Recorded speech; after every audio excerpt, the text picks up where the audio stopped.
Still falls the rain, dark as the world of man, black as our loss, blind as the 1940 nails upon the cross.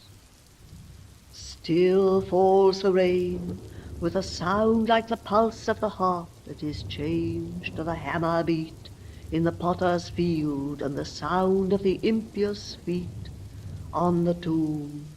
Still falls the rain, in the field of blood where the small hopes breed, and the human brain nurtures its greed, that worm with the brow of Cain.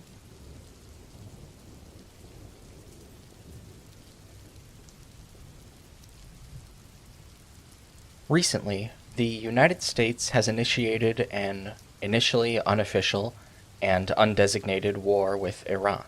It seems to my eyes that effectively this is a war, but it's largely carried out in the form of media stunt attacks and support for Israel's ongoing antagonisms with Iran. While the governments of the nations involved posture and murder, the popularity of the attacks among Americans is very low. Still, as poor as the effort to sell Americans on a war with Iran has been, the madmen in the White House are determined to spill blood. While I largely stopped doing politics content creation for the internet in order to focus on things that I felt were more fulfilling for me, I originally developed my interest in politics when I was younger, in part because it felt to me that it was crucial for an artist and a writer to develop a socially conscious outlook. As such, these things are woven together in my mind at a fundamental level. Watching these events unfold, I'm reminded of a graphic novel I've spoken about before on this channel. Persepolis was originally published in multiple volumes in French during the first George W. Bush administration, and at around the time it finished publication, it received an English translation. That translation would be re-released near the end of the second George W. Bush administration in an omnibus alongside the animated adaptation, which is how most people I know have engaged with it. Years later, I had to read that omnibus edition for a women's literature course I took at my university, and it was placing it in the context of my country's history that I previously mentioned that allowed me to engage with it critically. The comic itself, however, has much more to do with the 1979 Iranian Revolution and the subsequent assertion of the Islamic Republic of Iran, with which it might help to familiarize yourself when you read it. Early on in the comic, Satrapi explains her Iranian heritage, her upbringing in a modern family, and also the religious aspect of her upbringing. She's zealously leftist and writes about how she thought Karl Marx looked a bit like God. This is under the rule of the Shah just before the revolution, and she describes her parents attending protests. Satrapi's faith is very important to her, but there's a break in the beginning of the narrative where her political awakening coincides with her feeling like she was losing touch with God. One of the most memorable panels in a comic with very many is that scene with young Marjane Satrapi in bed crying. Something that always struck me about Persepolis since first I read it is the way that Satrapi deals with reflecting on her past, her own naive feelings and childish behavior. The early comics strongly represent a loss of innocence, but they are, I feel, brutal in their emotionality precisely because they are so honest. When a young Marjane expresses that she was taught in school that Shah was chosen by God, she recounts how her father explained the colonial origins of the Shah's government. What this achieves in subsequent panels that show the struggle of women in Iran, in particular those instances under the Shah's rule, is that it situates that feminist critique in the former government of Iran, the imperial state of Iran, as an extension of Western colonial influence, particularly British imperialism. There's another dimension to the political struggle that Satrapi speaks to under the Shah. It isn't for nothing that she opens the story on her engagement with left-wing ideals as a child. There's several silly panels with Karl Marx, but the Marxist aspect of the story comes with real trauma for her family. For instance, when she finally learns the story of her grandfather, she finds out that he became a political dissident because, despite his class background, he became radicalized on class issues. However, the imperial state of Iran was totally intolerant of communists and had him imprisoned and tortured. A young Marjane's mother weeps over her father's suffering. But the anti-communism isn't merely a feature of governments and policing. One of Satrapi's classmates justifies his father's participation in the state violence against communists, saying that his father cannot be a murderer because he only killed communists and communists are evil. This rhetoric seemed a bit further away when I first read this story, but now it's all too familiar. Now might be a good time to lay some cards on the table. Like Marjane Satrapi's uncle, like some of their family friends, and like some of the people she meets, I am a communist. I can't say whether I would have agreed with any of them on everything, but the way she tells it, the communists are seriously sympathetic. Marx's work is, in my opinion, quite useful for understanding and describing society and social change, and the values of being against nationalism, religious fundamentalism, capitalism, and patriarchy are important to me. As such, I have many feelings on the discourses around the current conflict between Iran and the United States. On the one hand, the actions of American politicians are totally without conscience. The right wing of American politics has been utterly possessed with a compulsion towards destruction and death, and even among their supporters, there is a degree of disillusionment with Trump's actions. If they can get away with this electorally, if they do not face serious consequences, then the murder will have been without purpose except to empower the authoritarians and enrich the robber barons. If we cannot live on Earth as equals to the Iranians, we are no better than the worms we feed. On the other hand, I feel the need to bring nuance and criticize my own political camp, or at least related ones. I cannot condone some of the thoughtless rhetoric I have seen from some left-wingers on the subject of the Islamic Republic of Iran. The idea that there are good governments and bad governments in this conflict flies in the face of everything I know and can see in the light of reason. Many treat even this acknowledgement as a betrayal, but I have a different view. In the first place, it would be a good thing to have peace. That will never be accomplished with the authoritarians in power, here in America or anywhere else. American imperialism is fundamentally opposed to any enduring peace that would allow the people of Iran to live full and independent lives. Any avoidance of that fact scans to my eyes as concern trolling. It will also never be accomplished, if I can be frank with you all, while certain institutions and certain formations of political power exist. The modern state is one such institution. Presently, in whatever capacity we can, it is the minimum moral obligation of Americans to call for an end to this conflict, and to work to remove the war hawks and the bloody-handed fascists from power. This is a serious endeavor, even as a short-term concern, but it is also not where this conflict will end. What I do not want to see is any of us lying to ourselves. We've seen the consequences of political and social movements that blind themselves to inconvenient truths. We've seen people who would prefer not to acknowledge certain truths about the United States of America and its heritage of injustices, support the continued perpetration of those injustices, only to come around to seeing that they were wrong to do so, while also saying, "This isn't what I voted for." We cannot lie to ourselves. It would be easy to imagine conflicts as simple. A simple problem might yield a simple solution, but after we are done reproaching our government for its murders, will we go back to pretending that Iran does not have problems? Will my fellow Western so-called socialists, our internationalists, go back to pretending that Iran's government has not murdered communists purely for being communists? This may sound strange to hold as a serious concern, but it concerns me because I have seen this denial firsthand. Persepolis actually speaks to this tragedy. At one point, when one of Marjane Satrapi's uncles is sick, her parents attempt to get him a counterfeit passport so he can be moved to receive necessary treatment. The man who makes the passports has a young communist hiding from the state in his home. She is only 18. Marjane's uncle ends up dying because he cannot get a passport in time to be moved. And this is due in part to the raid on the counterfeiter's house due to the girl being spotted.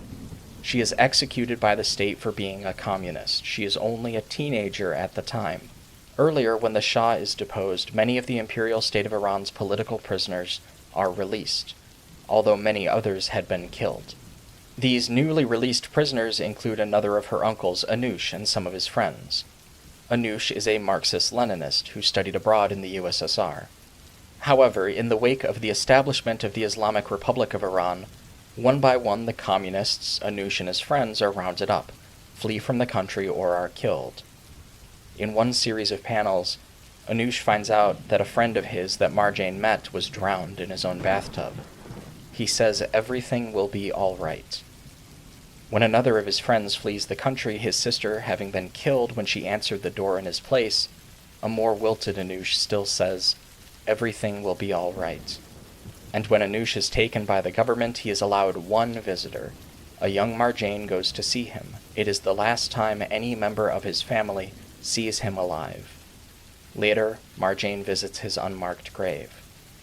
Every time I read Persepolis, I find myself awash in the grief that Satrapi conveys with such profound imagery. I've told this story before, but it bears repeating. I have my own political worldview in large part because of my maternal grandmother, who passed away the weekend before Donald Trump was reelected. It was and is still a point of pain for me to be reminded how her slow decline over the years due to Alzheimer's mirrored also the decline of this country. To watch such a strong-willed woman wither, losing first her senses of things around her, then the names and identities of the people who loved her, and finally even her ability to speak, was something I had never wanted to see. Over a year later, it still feels unreal that someone so strong could be gone. I am only happy that I learned from her what I could, and that she did not have to see things the way they are. This problem is for the rest of us to shoulder. It might seem odd to use a graphic novel and memoir to contextualize recent events, but I feel it's important. It's important to understand and maintain, actively and without concession, the humanity of people we are taught to dehumanize. When the official White House account on Twitter is posting footage of war crimes with memes attached like it's all fun and games, there's a clear expectation that no one will ever be held accountable for what they are doing. Accountability requires one of two things.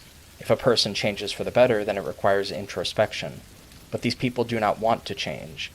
Their obsession with supposed virtue signaling and the alleged threat of DEI or CRT is evidence enough of that. So the only accountability available is when the world changes from under their feet.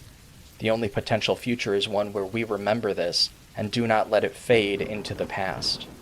When I uploaded a short essay about the Paul Thomas Anderson film One Battle After Another, a commenter recommended I watch Kleber Mendonça Filho's The Secret Agent, which takes place in 1977 in Brazil under their former fascist military dictatorship. I have to thank them for that. Thank you, YouTube user Afield, because they were right. I did enjoy it. It also is probably the political film which I think best describes something that is missing in American consciousness. The Secret Agent is, in many ways, a gesture towards a recent past which must be learned from lest it be repeated as tragedy. Consider the election of Bolsonaro, for example.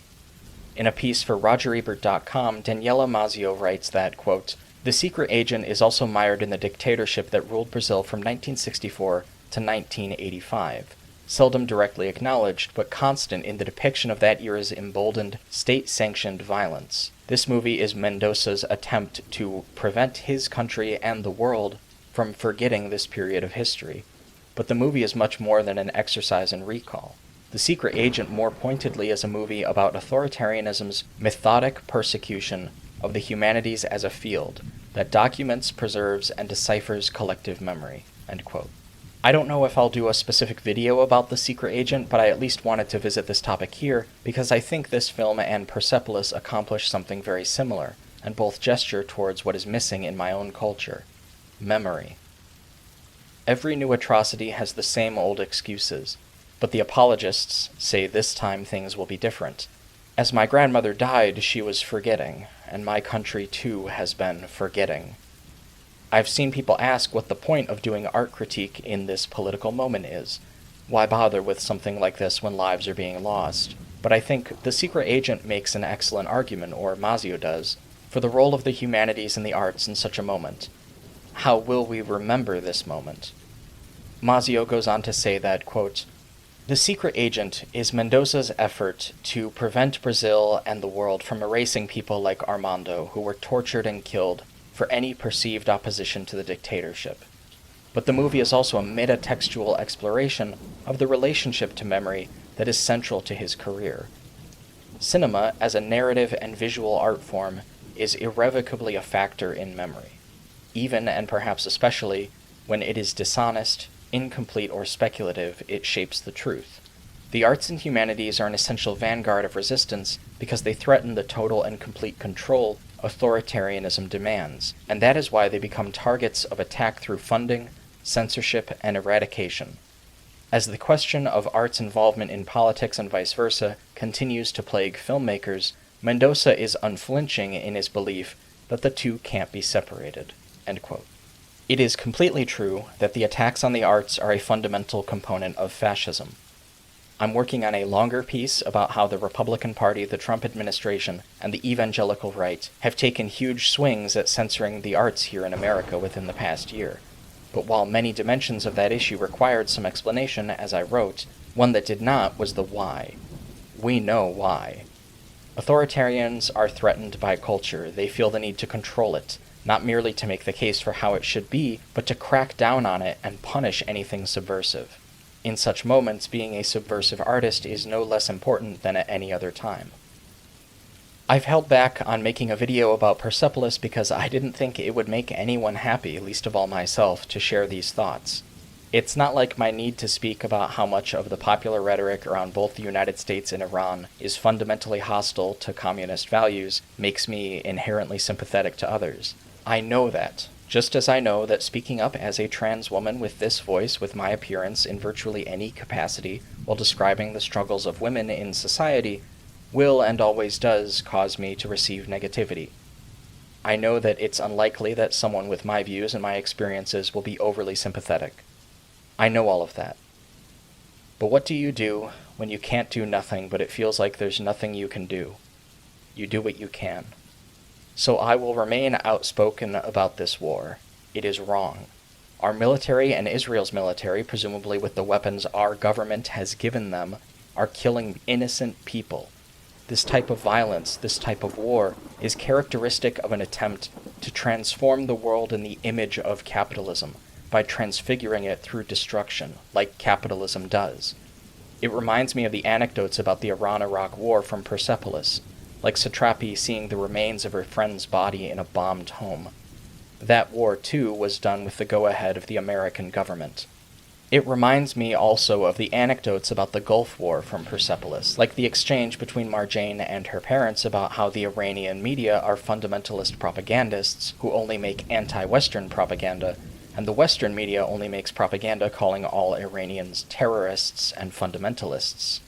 That section in particular was the one that helped me develop a sense of why so much commentary among Westerners about Iran was wrong, because it seems like pro-war and anti-war positions so often reduced to caricatures of Iranians as either an Orientalist stereotype of wicked, terroristic, backwards regressives trading on old racist views, or a competing fetishistic stereotype of wise, anti-Western revolutionaries who oppose empire, trading on what is sometimes called benevolent racism, or the racism of creating idealized standards that nevertheless reinforce ideas about inequality. There can be no room for benevolent prejudice or this kind of benevolent Orientalism in an anti-war movement. Equally, the tendency to defend Western intervention as being done in the name of human rights is totally bankrupt. As Marjane's father observes, the intervention in Kuwait was done in the name of human rights. Which rights? Which humans? This is just more Western arrogance masking the blood-stained face of empire. In truth, Iranians are humans. They have some cultural differences from Americans. They may speak differently, but they are not so different from us, especially in their religious extremists, which are no more evil and regressive than our evil and regressive religious extremists. The women of Iran are like the women of the United States in that they need the same rights and struggle against authoritarians in their government who want to control them. We will not help them by bombing them into pieces. On top of that, Iran is a diverse and populated place. It has a long history, many people, and deep, vast cultural roots. The views of the people in Iran are many and varied. It was reading Persepolis that first put the seriousness of this truth into my mind. So I can't stop thinking about Persepolis, and I can't stop reading Persepolis. End the war with Iran now. Impeach Donald Trump. Prosecute the Trump administration. Prosecute the war criminals. Stop the war with Iran. Remember the humanity of the Iranians. It is the least we can do.